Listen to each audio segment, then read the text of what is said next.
so your mind should be corrupted from the simplicity that is in Christ. What a warning! And we're going to look at that, God willing, in the next session. Come back tonight. Come praying. Because we want to see particularly how the enemy works upon the mind. And usually the Christian is unaware of it. He isn't aware of it. He may have an awareness that I'm not living as close to the Lord as I ought to live. You know what I mean by that. I'm not really experienced the oneness with the Lord that I ought to experience. He may know that and sense that, but it doesn't occur to him that the thinking he has and the way he thinks is being maneuvered by the devil himself. I don't know how many here, may this be an analogy now.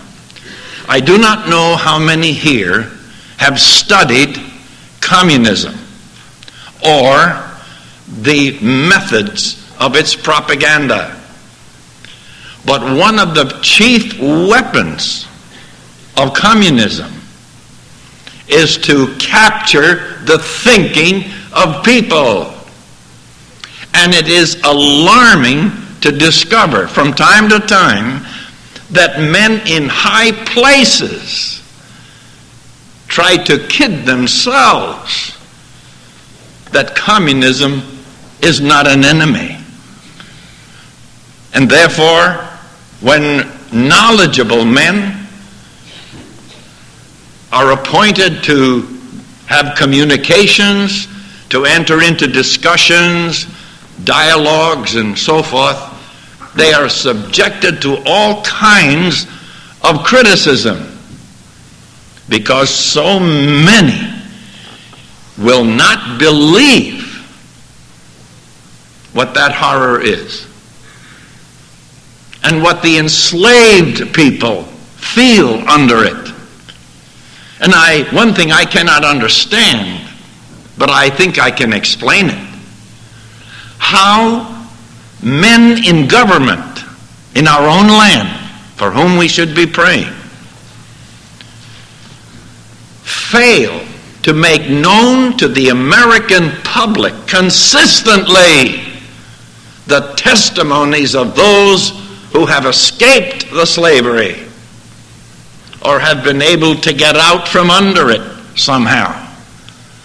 And we should never forget what some people are going through in the Soviet Union today.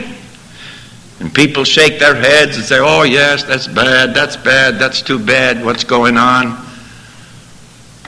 And they do not realize that more and more of the American public, including the leadership in our land, is being brainwashed because it's one of the chief weapons of communism. Whether local or in Central America or anywhere else.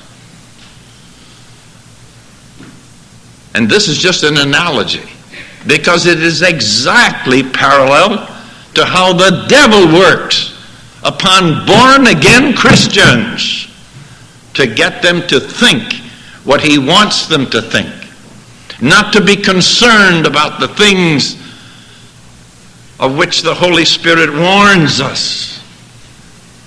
We have seen, as we've mentioned earlier, Bible schools go down the tube. And once strong Christian churches fall apart, lose their testimony, or go into some other ism because someone was able to capture the thinking. That's our subject when you come back. The subject today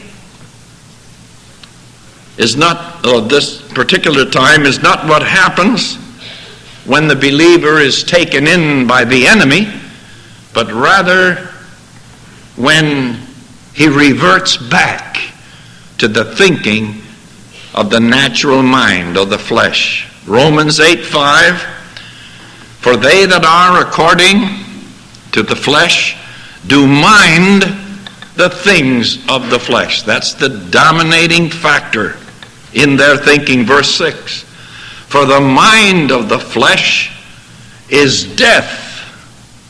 It's death. It's not a modification of life. It's death. No hope. Very serious indeed. Verse 7, because the mind of the flesh, that is the carnal mind, the fleshly mind, is enmity against God. Human thinking, not subjected to the Holy Spirit, is an enemy of God. Your thinking, my thinking, the way we think, the way we reason, and we're so proud of ourselves that we can think and we have an open mind and all of that. We're usually asleep to the fact that the human mind, the fleshly mind, is enmity against God. Furthermore, for it is not subject to the law of God.